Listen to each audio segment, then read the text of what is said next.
Alting is a topic that scares a lot of people, so let's keep it simple and let's keep it concise.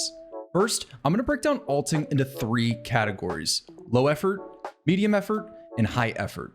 Low effort alting is as simple as it comes: resupplying. These accounts have no stat requirements, though some boss areas might be locked behind quests. This is as bare bones as you can get, and it serves massive benefit. Resupplying on an alt can cut out long trips back to the bank, which means more time at bosses, therefore getting better kills per hour and making more money. Once you're comfortable with that, you can move on to something a little bit harder: heal and spec transfer alts. These will be what most people use for alts, and in my opinion, the best ratio of effort versus reward. They provide more special attack energy and free healing while never needing to eat or brew down, both of which would lower your main DPS. Absolute minimum requirements are Lunar Diplomacy and 92 Mage for heal other and energy transfer. Having high hit points and a proper house layout are very big quality of life, so don't shy away from a little construction training. The alts will need a source of healing, as transferring health and special attack energy cost hit points. This is mostly done through Phoenix necklaces. When activated, they'll heal 29 hit points per inventory slot, compared to an anglerfish being 22. A newer method came out with Varlamore 2 update, utilizing prayer regeneration potions. These pots last 8 minutes, and as their name suggests, regenerate 1 prayer point every 12 ticks. This allows you to activate redemption via a rock cake or locator orb 66 times per dose, turning these prayer points into precious hit points. With 99 prayer, that gives potential for 24 hit points healed every 12 ticks just from one account. With 100 ticks in a minute and each sip lasting 8 minutes, that's 800 ticks. Divided by 12 leaves us 66 prayer points redeemed. Good, math checks out.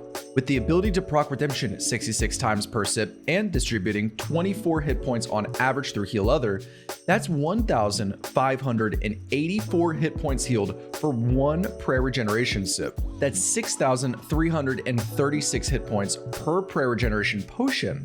And let's say you have 25 in the inventory. That's 158,400 hit points you can possibly heal with 1 inventory of prayer regeneration pots and a rock cake on 1 account. Are you starting to see the benefits now? And finally, for the most ambitious alters, high effort DPS alts and tank alts. Despite only being eligible on roughly a quarter of bosses, they're incredibly impactful when done right. As seen already in this series through the likes of Corporal Beast, King Black Dragon, Calify Queen, Mole, Sarachnis, and soon to be God Wars Dungeon and DKs, DPS alts are where you start to see your kills per hour increase upwards of 200 to 300%. Requiring the most effort, these accounts can still be utilized with just a few quests completed, some spare GP for gear, and a lot of hours spent inside the Nightmare Zone.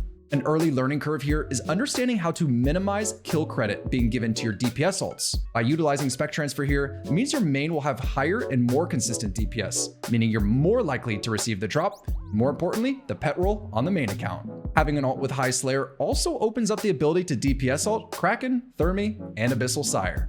Becoming better at alting, like anything in RuneScape, it takes practice. Start simple, work your way up. Have fun out there on your alting journey, and remember, the best way to create an alt is to de-iron a dead hardcore Iron Man.